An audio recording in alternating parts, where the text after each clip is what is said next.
Sahabat ini kita nggak ketemu ya. Habis pertemuan dengan teman-teman YouTuber Nusantara, saya kok males bikin video gitu ya.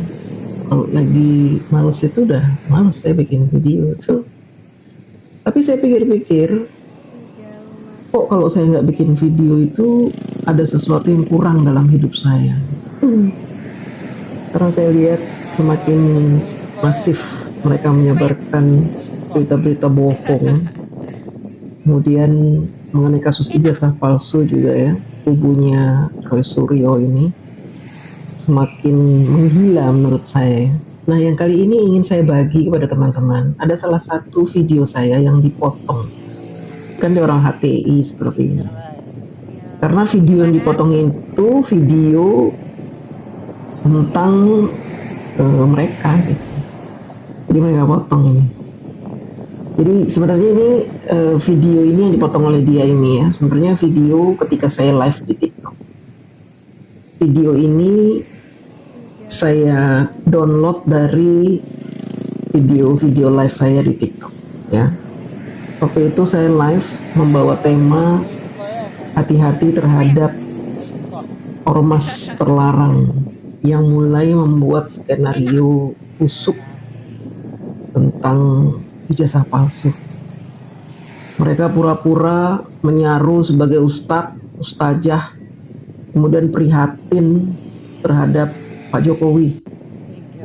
Begitu ya. Jadi video yang dipotong ini, teman-teman mungkin yang sudah pernah nonton video saya bakalan tahu kalau ini adalah penggalan dari video saya. Teman-teman bisa saksikan. Sudah percaya dengan Bapak Jokowi, tapi ternyata miris sekali, ternyata Pak Jokowi memalsukan ijazah. Percaya katanya begitu. Aduh, gak habis pikir ya. Seorang pejabat tinggi yang dicintai banyak rakyat, ternyata ijazahnya palsu. Ya, kecewa kan? Baru nyadar ya Bu ya, baru nyadar ya bahwa memang tukang ngibul lah. Memang tukang ngibul, sebelumnya memang tukang ngibul. Berapa kali ini ngibul, dan terakhir kali tentang Kasmujo. Yang paling parah itu Bapak ini ya setelah membohongi kita semua tentang video saya ini, seolah-olah saya miris gitu, padahal video saya meniru apa yang mereka lakukan di komal-komal TikTok gitu ya. Nih, Bapak ini sudah mulai membuat narasi sesat. Kasmujo, Pak Jokowi bohong tentang Kasmujo. Ya seperti inilah orang-orang HTI. Orang-orang HTI ini mereka berjenggot, pakai peci. Mereka mengaku orang Islam, tapi mereka menghalalkan fitnah. Ketika seseorang sudah menghalalkan fitnah, berarti seluruh kata-katanya, seluruh narasinya, seluruh statement-statementnya berbau fitnah, dusta, bohong. Itu aja, ya gampang. Gak usah lagi didengarkan. Tapi patut kita kupas supaya teman-teman tahu fitnahnya di mana ini. Dia membahas tentang Bapak Jokowi berbohong soal Kasmujo. Coba menurut dia apa yang membuat dia yakin atau dia ingin meyakinkan kita bahwa Pak Kasmujo itu seseorang yang bisa dijadikan alat Pak Jokowi untuk berbohong? Coba kita lihat ya. Yang paling parah itu 10 juta lapangan. Oh, dia tidak menjelaskan, dia hanya menyebutkan tanpa menjelaskan. Jadi dia sebutkan Kasmujo, tapi dia tidak menjelaskan apa-apa. Karena apa? Isi kepalanya itu kosong, melompong. Jangankan dia yang nggak sekolah tinggi, profesor, doktor ketika terdoktrin ajaran HTI, FPI, seketika dia menjadi bodoh dan dungu. Apalagi ini yang nggak sekolah tinggi, nggak ngerti apa-apa soal anak kuliahan, dia nggak ngerti. nggak ngerti soal dosen pembimbing skripsi, nggak ngerti tentang dosen pembimbing akademik, nggak ngerti tentang asisten dosen, sehingga dia hanya bisa bilang Pak Jokowi berbohong soal Kasmujo, tapi tidak menjelaskan, menggiring opini tanpa menjelaskan. Jadi emang kenapa Kasmujo? Nah, dia langsung bilang 10 juta lapangan pekerjaan. Coba 10 juta lapangan pekerjaan ini dia jelaskan nggak? Bohongnya Pak Jokowi di mana dengan 10 juta lapangan pekerjaan? Coba kita dengarkan. Termasuk SMK. Oh, tidak dijelaskan lagi teman-teman. Dia mengklaim Pak Jokowi berbohong soal 10 juta lapangan pekerjaan tanpa menjelaskan apapun. Kemudian dia langsung mengklaim SMK. Kalau dia tukang fitnah, bukan anak buah Dajjal, tentu dia akan menjelaskan untuk meyakinkan pendengarnya bahwa apa yang dikatakan itu adalah benar. Kita akan bahas lagi ya tentang Kasmujo. Kasmujo adalah asisten dosen. Bapak Kasmujo sudah pernah menjelaskan di koran-koran, di media-media, bahwa dia adalah pembimbing akademiknya Pak Jokowi. Dan dia juga sudah pernah berstatement Pak Jokowi adalah mahasiswa cerdas di atas rata-rata. Pak Kasmujo adalah dosen pembimbing akademik. Perlu teman-teman ketahui, kalau Pak Kasmujo lulusan apa nih? Lulusan S1. Tapi karena baru lulus, beliau ini akhirnya dianggap menjadi asisten dosen. Karena belum punya pengalaman untuk mengajar. Dan beliau akhirnya menjadi dosen pun walaupun tidak sekolah S2. Tapi saat ini untuk menjadi dosen harus minimal punya ijazah S2 baru bisa menjadi dosen. Kalau dulu S1 saja sudah bisa jadi dosen.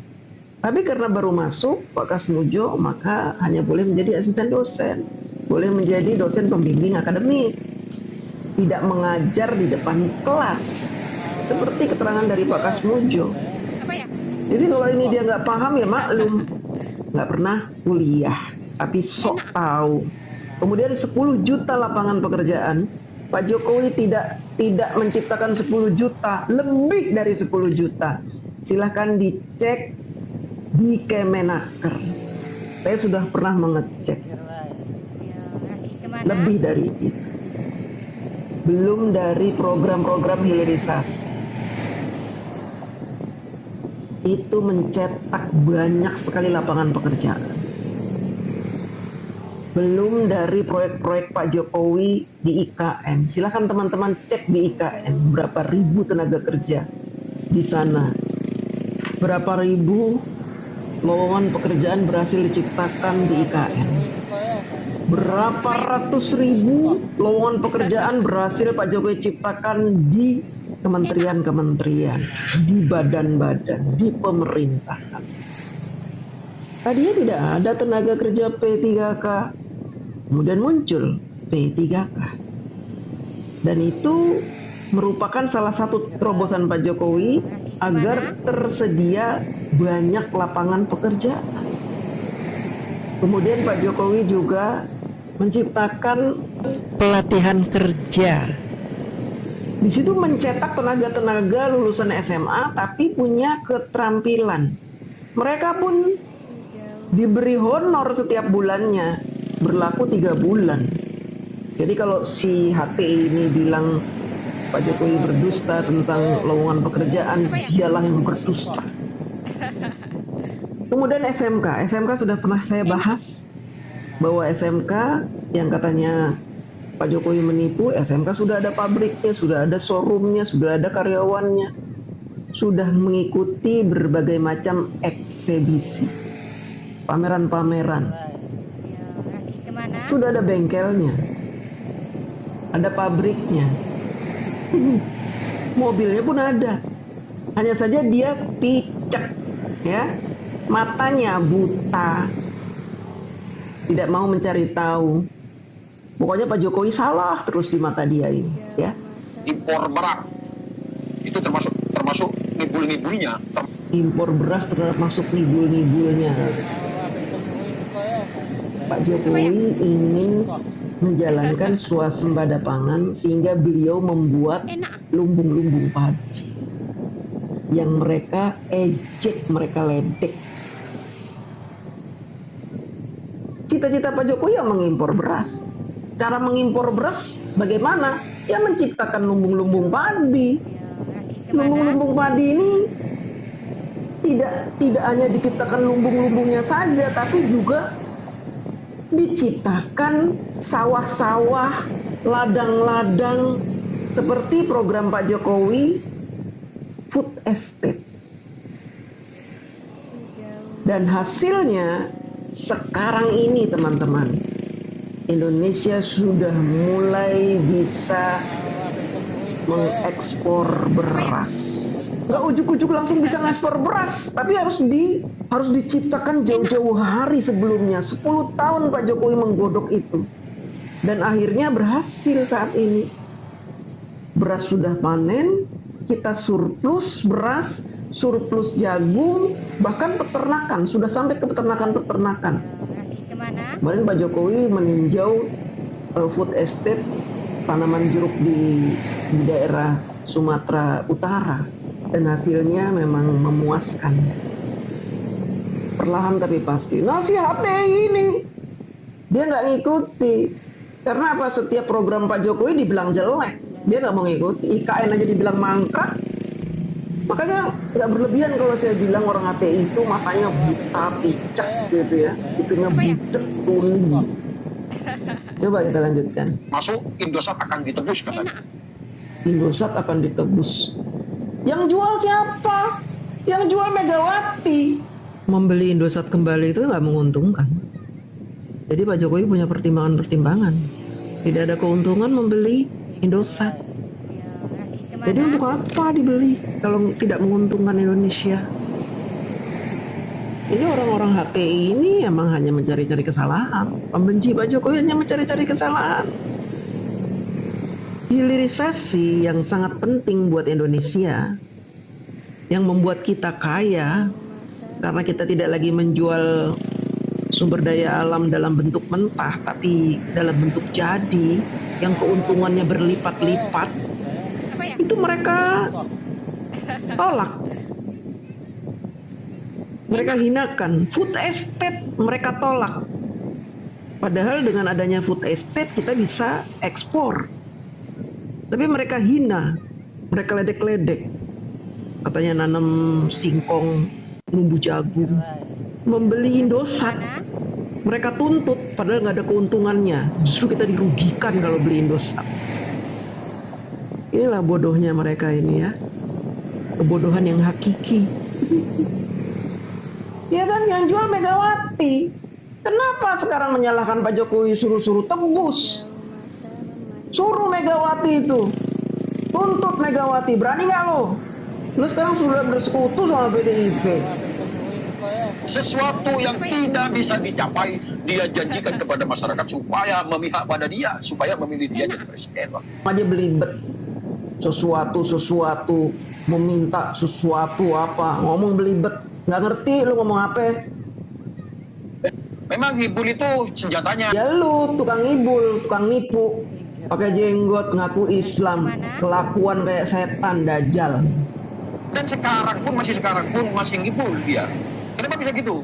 Terakhir kali Kasmujo, dan ada lagi juga tentang ijazahnya yang diberikan kepada Bareskrim. Ternyata Bareskrim mengatakan bahwa yang diberikan itu fotokopinya. Dan Emang lu lihat kalau Pak Jokowi ngasih fotokopi?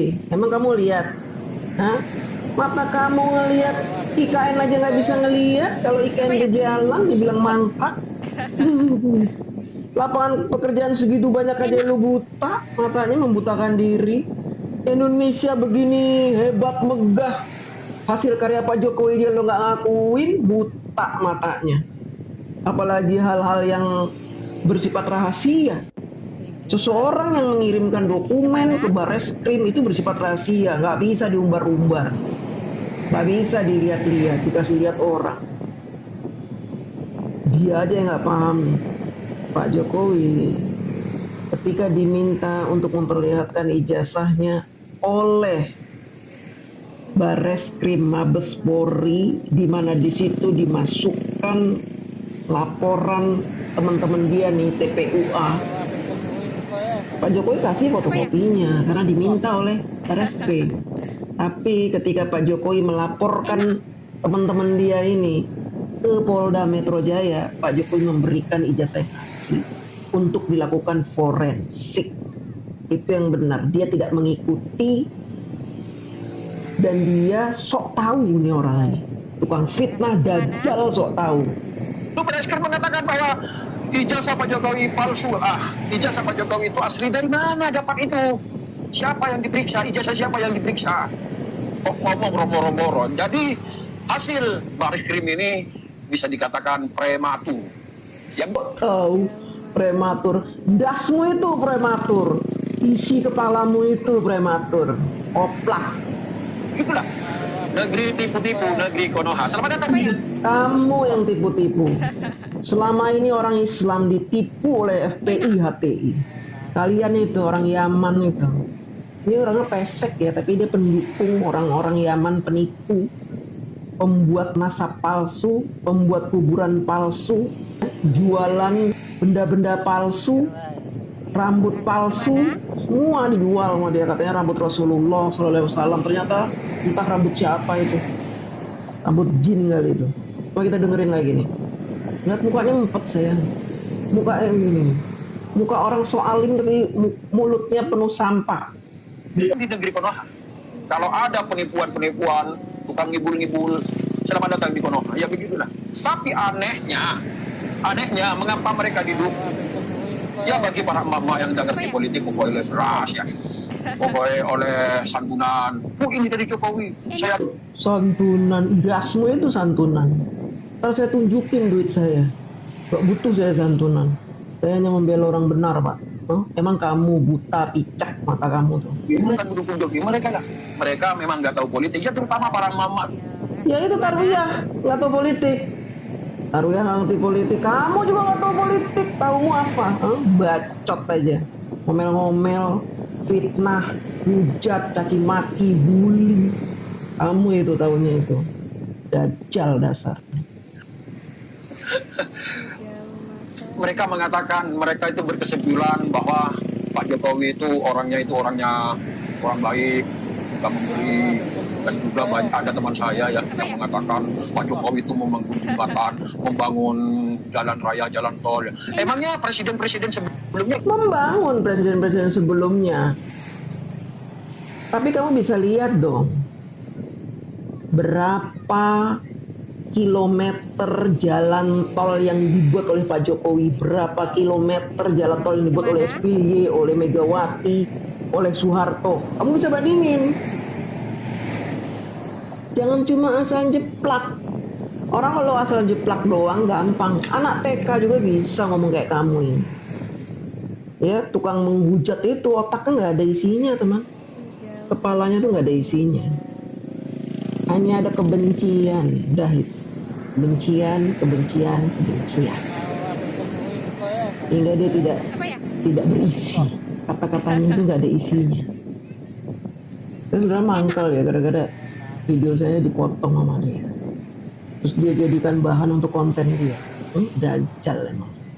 Harus keras ngelawan dia ini. Ya.